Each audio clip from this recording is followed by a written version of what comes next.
저희 많은 성도님들이 몸이 아파서 예배에 참석을 못하였습니다. 주님께서 함께하여 주시고 주님께서 온전히 치료하여 주시옵소서. 아멘. 오늘 주님의 말씀이 우리 영혼의 양식이 되게 하여 주시기를 간절히 기도드리며 예수 그리스도의 이름으로 기도드립니다. 아멘. 예, 오늘 말씀은 이삭이 에서에게 축복보다는 오히려 저주에 가까운 예언의 말씀인 것을 우리가 알 수 있습니다. 오늘 말씀을 보면서 하나님의 축복의 말씀이 정말 얼마나 엄중한 것인가를 우리가 알 수 있겠습니다. 우리가 하나님의 말씀을 가볍게 여기지 않고 말씀을 우리 삶의 첫 자리에 모시며 사는 성도 여러분들이 되시기를 바랍니다. 아멘. 창세기 27장 36절을 보십시오. 에서가 가로되 그의 이름을 야곱이라 하니 합당치 아니하니까 그가 나를 속이니 이것이 두 번째이니이다. 전에는 나의 장자의 명분을 빼앗고 이제는 내 복을 빼앗았나이다. 또 가로되 아버지께서 나를 위하여 빌복을 남기지 아니하셨나이까. 그러니까 에서는 자기의 장자의 명분을 사기꾼 같은 야곱에게 지금 빼앗겼다고 지금 원망을 하고 있습니다. 그런데 우리가 한번 이 말씀을 잘 따져보면 이 장자권을 빼앗긴 게 아니죠, 그죠? 에서가 팥죽 한 그릇에 그 장자권을 판 것입니다. 이게 팩트잖아요. 그러니까 에서는 자기 자신의 잘못은 생각하지 않고 남의 탓만 하는 것입니다. 그러니까 이게 자기 자신을 돌보지 않고 남을 원망하고 남을 탓하는 이런 태도, 이것이 바로 회개하지 않는 자의 특징입니다. 그러니까 우리가 평소에 살면서 원망이 입에 달고 다니는 분들 있잖아요. 그러니까 이런 분들은 에서 똑같은 사람이에요. 그냥 회개하지 않는 사람이죠. 이 말씀을 보충하는 말씀이 히브리서 12장 17절 말씀입니다. 너희의 아는 바와 같이 저가 그 후에 축복을 기업으로 받으려고 눈물을 흘리며 구하되 버림바가 되어 회개할 기회를 얻지 못하였느니라. 그러니까는 자기의 잘못을 고치지 않는 사람에게는 소망이 없는 거예요. 목숨할지라도 소망이 없어요. 어느 누구나 예외가 없습니다. 우리가 자기의 잘못을 고칠 때 거기서 놀라운 일이 일어나는 거죠. 왜 에서는 자신의 잘못을 생각하지 않고 남을 원망할까요? 남을 원망하기 전에 먼저 자신을 돌아보는 것이 중요한 것입니다. 만약 에서가 만약에 아버지 생각해보니까 제가 잘못했어요 라고 이렇게 나에게 빌었다고 하면 이런 저주에 가까운 예언을 받겠습니까? 하나님께서 저주 같은 저기를 내리시겠어요? 그러나 에서는 끝까지 자신을 반성하지 않는 게 문제인 것입니다. 창세기 27장 37절을 보십시오. 이삭이 에서에게 대답하여 가로되 내가 그를 너의 주로 세우고 그 모든 형태를 내가 그에게 종으로 주었으며 곡식과 포도주를 그에게 공급하였으니 내 아들아 내가 네게 무엇을 할 수 있으랴. 그러니까 이삭은 항상 에서 편이었잖아요. 에서를 사랑했잖아요. 그런데 그 에서를 사랑하는 이삭조차도 이제는 이 에서한테 아들아 내가 네게 무엇을 할 수 있냐 지금 이렇게 말씀하시는 거예요. 회개하지 않는 아들에게는 아무리 아버지고 할아버지라 할지라도 할 수 있는 일이 없는 것입니다. 기도밖에 없죠, 그죠? 회개하지 않는 아들을 우리가 기도밖에 할 수 없는 거죠. 이삭은 정말 모든 축복, 즉 권력과 물질적인 경제력 이것을 야곱에게 그냥 몽땅 그냥 물려준 것입니다. 인간적으로 이삭이 정말 에서만을 사랑하는 아버지라 하더라도 하나님의 그 엄중한 축복 앞에서는 바꿀 수가 없는 것입니다. 그만큼 하나님의 축복은 엄중한 것입니다. 창세기 27장 38절을 보십시오. 에서가 아비에게 이르되 내 아버지여 아버지의 빌복이 이 하나뿐이니까 내 아버지여 내게 축복하소서 내게도 그리하소서 하고 소리를 높여 우니. 예, 아버지의 빌복이 하나뿐인 이유가 무엇입니까? 예, 당시 유대 사회에서는 그 장자에게는 장자권을 받은 그 장자에게는 그 재산 다른 사람보다 2배를 더 주게 돼 있어요. 그러니까는 아버지가 지금 인종 전에 그 재산을 이렇게 분배를 하잖아요. 그러면 다 이제 자식들을 다 불러와가지고 유언을 합니다. 뭐 구들이죠 미국에서. 그래서 이 장자한테는 3분의 2, 만약에 아들이 2명이라면 장자한테는 3분의 2, 그 다음에 이 차남한테는 3분의 1 이렇게 주는 것입니다. 그러니까 에서는 지금 그 3분의 1 남은 거 그거 좀 달라고 지금 그러는 거죠. 남은 거 좀 주세요. 근데 문제는 뭐죠 여기서? 이삭이 처음에 에서한테 100%다 주려고 한 거죠. 야곱한테 줄 생각이 없고 에서한테만 100%다 주려고 해서 에서한테만 살짝 불러가지고 야 너 저기 사냥한 고기를 잡아오면 내가 너한테 양껏 축복할 테니까 고기를 갖고 와. 이렇게 해가지고 지금 에서한테 주려고 했던 거예요 원래는. 근데 그 얘기를 그 리브가 다 들은 거죠 몰래. 네. 그러나 이제 어떻게 된 거예요? 에서로 변장한 그 야곱이 이제 들어옴으로 해서 그 야곱이 그 100%를 다 받게 된 거예요. 네. 그러니까 불행하게도 에서에게는 그 남은 축복이 하나도 없는 것입니다. 뭐 찌끄러기 축복은 있었겠죠, 그죠? 네. 자, 창세기 27장 39절을 보십시오. 그 아비 이삭이 그에게 대답하여 가로되 너의 주소는 땅의 기름짐에서 뜨고 내리는 하늘 이슬에서 뜰 것이며. 이 말씀을 보면은 그 에서에게 그 저주에 가까운 예언이 지금 막 쏟아져 나오는 거죠. 그러니까 에서가 사는 곳은 땅의 그 기름짐에서 멀다는 거예요. 그리고 하늘에서 이슬이 내리는 그 곳, 거기서부터 거리가 멀다는 거예요. 이게 무슨 얘기예요? 에서가 사는 그 지역은 안전지대가 아니라는 거죠. 그리고 아주 황폐한 땅에서 살아가야 한다는 것입니다. 그러면 이와 반대로 그 야곱이 받은 축복은 뭐죠? 반대로 생각하시면 되죠. 야곱이 받은 축복은 그가 사는 곳은 땅이 기름진 비옥한 땅이며 하늘에서 이슬이 내리는 곳입니다. 우리 신명기 33장 28절을 보겠습니다. 이스라엘이 안전히 거하며 야곱의 샘은 곡식과 새 포도주의 땅에 홀로 있나니 곧 그의 하늘이 이슬을 내리는 곳에로다. 그러니까 즉 그 야곱이 그 머무는 곳에 하늘에서 그 이슬이 내린다는 것이죠. 이것처럼 이게 아름답고 정말 안전한 축복이 어디 있습니까? 하나님께서 항상 그 야곱에 이렇게 페이 어텐션을 하는 거죠. 주목을 하면서 야곱이 다니는 그 곳에 그 이슬을 내려주신다는 거예요. 그러니까 그것처럼 세이프한 게 어디 있겠어요. 우리 성도님들이 정말 이런 하늘 이슬의 축복을 받는 성도님들이 되시기를 간절히 기도드립니다. 아멘. 이 팔레스타인 지역은 원래 이슬이 내리질 않아요.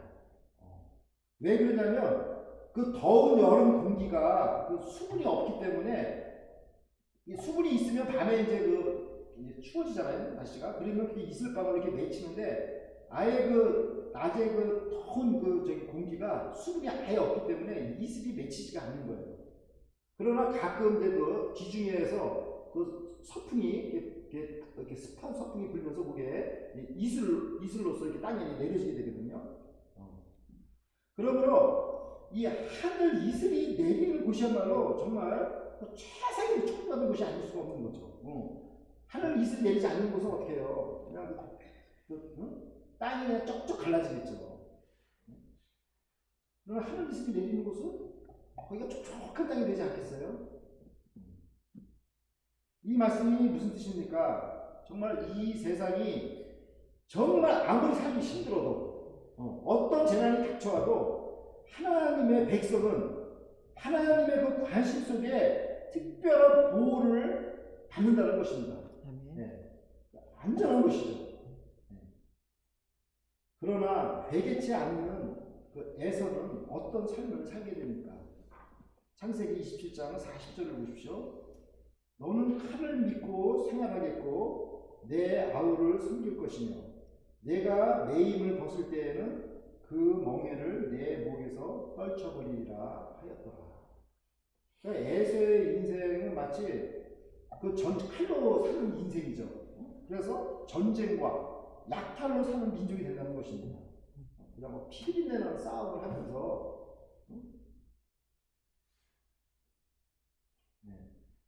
그나마 정말 찌끄러기 이거 춥고 감사한 것이 되는 뭐예요?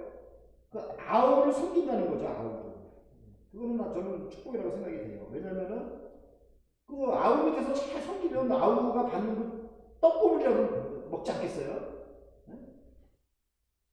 근데 그것도 나중에는 반역을 해서 그 멍에에서 벗어난다는 거예요. 그 멍에를 내 목에서 떨쳐버리랴. 그러니까 이게 나중에 그냥 그 에서가 자기 그 아우를 반역을 해가지고 그걸 그냥 공격을 한다는 거죠. 그래서 벗어난다는 거예요. 실제로 그 에서의 자손은 그 에돔 족속인데 이 사람들이 그 이스라엘의 그 반역을 계속해서 했어요. 그냥 이스라엘이 이렇게 평화롭게 살 때는 같이 살다가 이스라엘이 다른 나라로부터 침략을 받아서 어려울 때는 자기도 같이 공격을 하는 거야. 참 희한한 민족이에요. 네. 그래가지고 아하스 왕 때 이스라엘에서 독립을 하였습니다. 네, 우리는 오늘 이 말씀을 통해서 그 에서라는 그 인물, 지금 우리가 창세기 전에 공부했죠. 에서라는 인물이 참 많이 나오는데 이 에서라는 인물은 바로 그 하나님을 믿지 않는 그 세상 사람들을 이렇게 대표한다고 우리가 이렇게 볼 수 있겠습니다. 또 에서라는 인물은 회개하기보다는 남을 원망하는 사람으로 이렇게 대표한다고 우리가 이렇게 볼 수 있겠어요. 네. 우리가 정말 남을 원망하는 마음이 만약에 생긴다면 우리가 에서를 기억해야 된다고 생각합니다. 그래서 남을 원망할 것이 아니라 먼저 자기 자신을 돌아보고 정말 회개하는 그런 성도님들이 되시기를 바랍니다. 디모데후서 2장 13절 말씀입니다. 우리는 미쁨이 없을지라도 주는 일양 미쁘시니 자기를 부인하실 수 없으시리라. 그러니까 그 이삭의 그 가족을 우리가 쭉 이렇게 보면은 그러니까 지난 시간에서 지금까지 보면 뭐예요? 그 이삭이나 그 레베카 또 에서 야곱 이 네 명 어느 하나가 정말 제대로 된 믿음을 가진 사람이 없어요. 그냥 이삭은 그냥 하나님의 그 예언 그냥 무시하고 그냥 에서를 그냥 축복하려고 했던 거고 또 레베카는 그냥 자기 남편 속여가지고 아들을 또 거기에 동참시켜가지고 막 이렇게 속이는 일을 한 거고 에서는 뭐 하나님의 말씀 그냥 뭐 우습게 여기고 그냥 파출한 곳에 그냥 장작권 팔아먹고 야곱은 또 그냥 자기와 거짓말을 계속 자기 아버지한테 이렇게 하고 뭐 이 가족들은 가만히 살펴보면 모든 것을 그냥 자기 뜻대로 그냥 뭘 이렇게 쥐려고 하는 이런 모습을 우리한테 지금 보여주고 있습니다. 그럼에도 불구하고 하나님께서는 정말 이런 사람들을 통해서 아브라함과 한 그 약속을 이뤄나가십니다. 그러니까 이게 정말 놀라운 거죠. 하나님은 참 신실하신 분이세요. 우리 인간들은 그렇게 못하겠죠. 누가 자기 자신을 뭐 배반하거나 잘못하면 아유 그냥 끝내버 이렇게 관두자 이렇게 할 텐데 하나님은 이런 사람들을 그냥 끝까지 이렇게 데리고 인도하시는 신실하신 하나님을 알 수 있습니다. 참 예수님께서도 참그 12제자들을 3년 동안 키웠는데 예수님께서 십자가에서 딱 돌아가실 때 한 명도 안 남았어요. God bless you. 한 명도 안 남았어요. 저는 우리 마가복음을 같이 공부했었잖아요. 그것을 느낀 게, 제자들도 예수님 믿기 참 힘들어했나 보다. 그 생각이 들더라고요.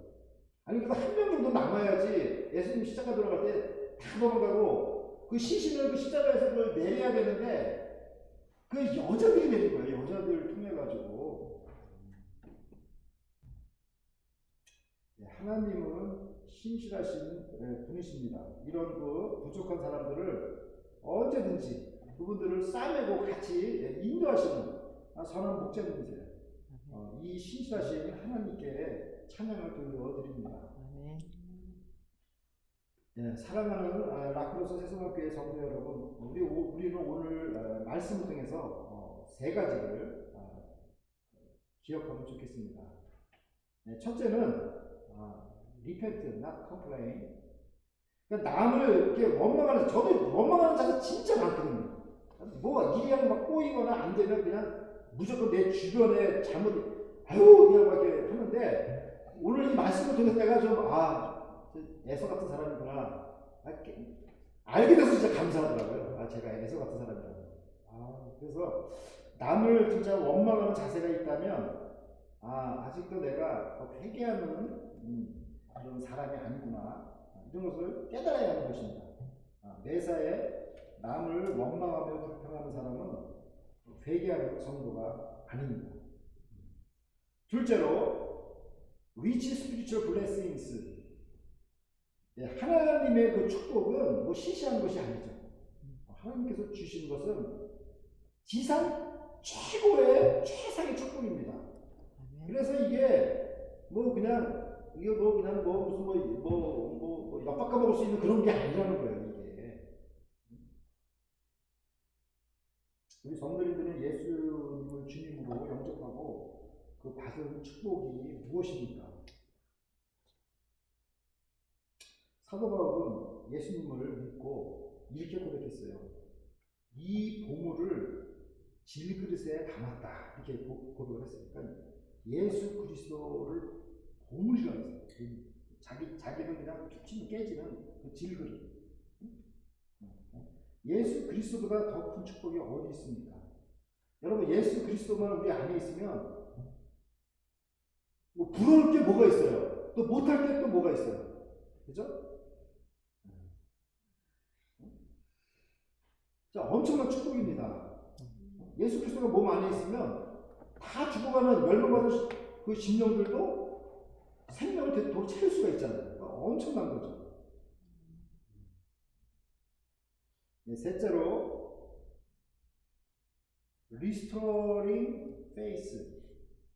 하나님은 그 완벽한 사람을 사용하시는 것이 아니라 부족한 사람들을 부르시고 그 사람들을 거룩한 순례의 길을 가도록 인도하십니다. 형과 그 아버지를 속인 그 야곱, 나중에 얼마나 위대한 그 믿음의 사람이 되었습니까? 나중에 위대한 그 이름을 이스라엘이라, 하나님으로부터 이스라엘이라는 이름을 얻게 되었습니다. 그러므로 우리가 정말 에서와 같은 또는 또 야곱과 같은 이런 사람이라 할지라도 우리는 이 하나님 안에서 우리가 희망을 가질 수가 있습니다. 우리가 이삭의 가족처럼 움켜잡는 이런 삶이 아니라 주님께 모든 것을 맡기고 내려놓는 삶을 사시기를 바랍니다.